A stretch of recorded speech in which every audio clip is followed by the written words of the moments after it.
Good morning, everybody. We've got one more top 100 rookie to talk about in this video series, and then we will be moving on to our day 3 rookies. But we've got to spend a little bit of time on this guy, although I don't think it'll take quite as long as our guy yesterday, because this guy, he's pretty easy to get. He's pretty easy to understand.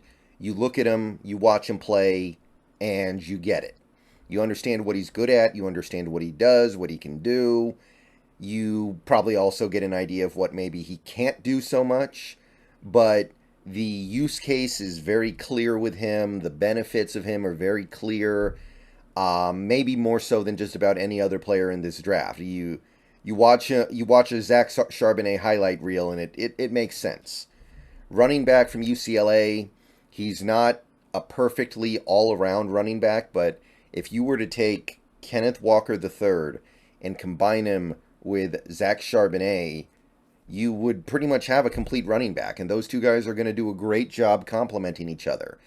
And to talk about him broadly for a moment, we had two running backs on the roster going into the draft, and one of those running backs was DJ Dallas, who is a guy who belongs in the NFL and not too much more.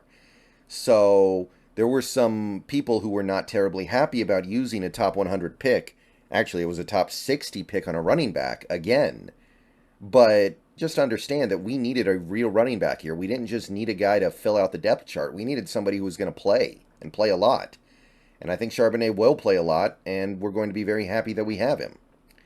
22 years old, another guy who has a little bit of room to grow, a little bit of room to get better.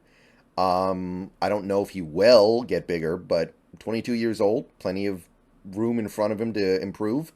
6 feet tall and 3/8 an inch, so just barely over 6 feet tall, which is actually tall for a running back. 69th percentile in combine history. 214 pounds, which is 44th percentile, which surprised me. But the combine, I mean, when you think about it, I guess old style running backs tended to be a little bit bigger, if I had to guess, probably accounting for that. I feel like Charbonnet is at the very least average for modern running backs. He has well above average arm length, and he has very well above average hand size. 32-inch arms are 81st percentile, and his 9 and 7/8 inch hands are 88th percentile. I guess it improves his catch radius and reduces the number of fumbles. Not the biggest deal in the world for a running back, but I guess you'd rather have long arms and big hands than the opposite. His testing was overall good. 4.5340 is not one of the faster times we've seen, but it's actually well above average, 66th percentile. And given the fact that he's not a speed back, that's actually better than most people expected. 1.54 10-yard split is solid, 72nd percentile. 37-inch vert is 81st percentile, very explosive. 10-foot 2-inch broad, 78th percentile, again, indications of explosiveness.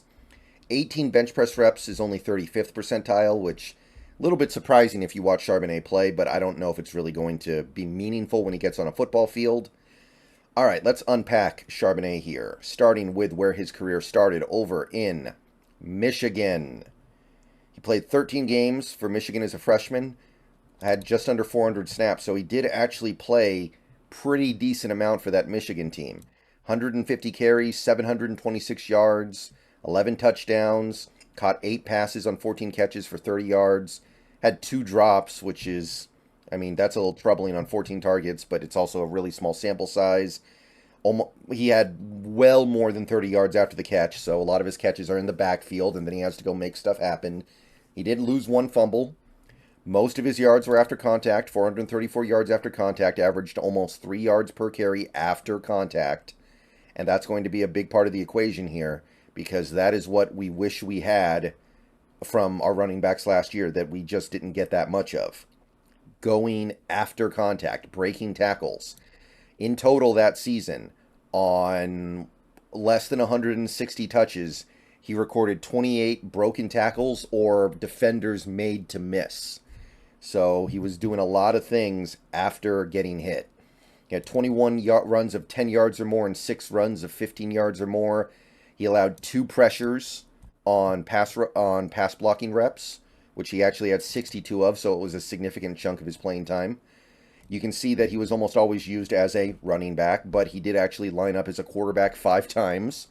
He was lined up wide twice, lined up in the slot twice, and he was even lined up as an inline tight end once. So, a little bit of versatility, but generally speaking, just used as a running back. Most of his reps were, well, not a plurality. I mean, excuse me, not a majority, but more than any other snap he was on the field for was a passing play. He ran 139 total routes, 62 reps pass blocking, 152 run snaps, and 26 run block snaps. And if you look at the way things broke out, he was graded well, decent pass block grade, really solid grade for running plays. Run blocking was okay. It was the passing plays where he was a big, how should I put this, negative. Probably because he had 2 drops on 14 targets. That's just not a good ratio, but it's small sample size. Okay, so 2020, he didn't play that much. Only played 100 snaps in 5 games, 19 carries and 6 catches. Had less than 200 total yards and 1 touchdown. He did break 7 tackles. He had 1 long run, 2 decently long runs. Allowed 2 pressures on 25 pass block snaps, but he was kind of a forgotten man in 2020. Not a lot we can learn here. He was graded out fine. He did fine with the opportunities that he got, but it was pretty dang limited. So there isn't a whole lot you can glean from 2020. So let's just jump forward to the fun stuff. 2021, he transfers to UCLA, and Chip Kelly makes him a featured part of his offense. 12 games in 2021, 523 snaps, so good amount of play time. Got 200 carries and 23 catches, so he became borderline bell cow.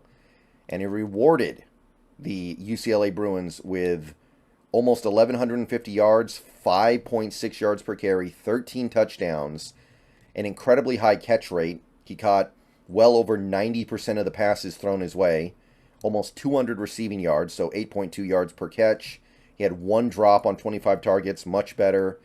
212 yards after the catch, by the way, which was, again, more than his total number of receiving yards. So he's not running receiver routes out here. He's not catching passes deep down the field. He's catching short passes and making things happen with the ball in his hands. Had 714 yards after contact, which was well more than half of his total rushing yards on the season. Averaged 3.5 yards per carry after contact. And he generated 73 broken tackles, or if you prefer, missed tackles. That's on about 230 touches. 73 times he made a defender who could have or should have tackled him miss. 31 runs of 10 yards or more, 18 runs of 15 or more. Allowed 3 pressures on his 29 pass block snaps. You can see that they did occasionally line him up as a wide receiver. 30 times he lined up in the slot, 18 times he lined up wide, and twice he lined up as a quarterback, but most of the time he's used as a running back. Was used for 247 passing plays and was pass blocking 29 times, 205 running plays, 42 run block snaps, and he was graded out excellently, 89.4, above average grade on passing plays, crazy good grade on running plays, about average as a run blocker. The only area that he seems to have fallen back in, and this is something that does concern me, his pass block grade was really bad, and he did allow 3 pressures on only 29 pass block snaps. So to me, that is one of the central questions of us getting a lot out of Charbonnet. But let's look at 2022 first before we get too deep into that. 10 games for him in 2022, the most recent season, but he actually had more snaps. He had 223 the previous year. I'm sorry, 523 this year. He had 525. Fewer carries, 195, but he had far better yardage. 7 yards a carry for a running back who's a borderline bell cow. 14 touchdowns. 44 targets, 37 catches, so he became a much more prolific receiver. Over 320 receiving yards, so that's 8.7 yards per reception. So every time he touches the ball, he is churning up yards. He did have 2 drops, but 44 targets, you would expect a couple of drops there. Again, more yards after the catch than he had actual total receiving yards. He did lose 1 fumble, 806 yards after contact, basically more than half of his yards came after contact, 4.2 yards per carry after contact, 68 broken or missed tackles generated, 44 10-plus yard runs, 24 15-plus yard runs allowed, 3 pressures on 26 pass block snaps. And again, we're starting to kind of see the thing that I'm concerned about, because all of that added up to an atrocious 35.5 pass block grade. But everything else, pretty awesome. You can see that he lined up as a receiver a few times a game, but very rare, like literally 3 times a game on average. Mostly always used as a running back. On the field for a lot of pass plays and a lot of run plays. His run play grade was phenomenal, 93.6. Run block grade was bad. His pass block grade was terrible. But on passing plays overall, fantastic, 77.2, and his overall grade was great. So here's my question. If you go back to his first year, he only played not even 400 snaps, and he had 62 pass block snaps. That's a good percentage of your snaps. So he's pass blocking a lot. 2021 and 2022, he goes to the Chip Kelly offense. He pass blocks a grand total of 29 plus 26. That is 55 times in about 1,050 snaps. So not only did it seem like he take a step back, but more than that, he barely ever did it. So I'm hesitant to judge him on his pass blocking because he doesn't do it enough. It's like, yeah, when you don't practice it, you're going to get kind of bad at it. But this to me is a key part of the equation, because a big part of Charbonnet's value is going to be on third down, and he needs to be able to pass block effectively. I'll talk more about that in the second video on Charbonnet later today. But you look at his overall numbers, they are very prolific. 40 games, 1,550 snaps, had 566 carries, averaged almost 6 yards a carry, 3,346 yards, 39 touchdowns, 75 catches on 90 targets, very, very efficient as a receiver, 7.9 yards per catch, 5 drops on 90 targets. I can live with that. All of his receiving yards and then some came after the catch, just 2 fumbles across 650 touches almost. 2,000 yards came after contact, had 176 broken or forced miss tackles. The one area where you can kind of see his shortcoming as a running back is that he had 98 10-plus yard runs, but only 49 15-plus yard runs, which means that when he busts a good run, he often doesn't turn it into a great run because he doesn't have that breakaway speed. We'll talk more about that in the second video, but I think this is very indicative of the fact that he can't make the final guys miss and outrun people to the end zone. Half of his 10-yard runs do not go for 15 or more. He allowed 10 pressures across 142 pass block snaps, which is a 95.3 pass block efficiency. But for a running back, that does leave something to be desired. We're going to have to figure that out. He did line up as a non-quarterback about 100 times over his college career, but a vast majority of the time he is used as a running back, which is how he should be used in the NFL. He was on the field for over 700 passing plays, 573 run plays, 142 pass block snaps, and 129 run block snaps. So it's a pretty full career of stuff. So that is Zach Charbonnet by the numbers. Pretty comprehensive look at what he did by the numbers over his 4-year career in college with Michigan and UCLA. So he's seen it all. He's seen a couple different styles of offense. He's seen a couple different requirements for him within an offense. So he should be able to answer the bell pretty much whatever we ask him to do.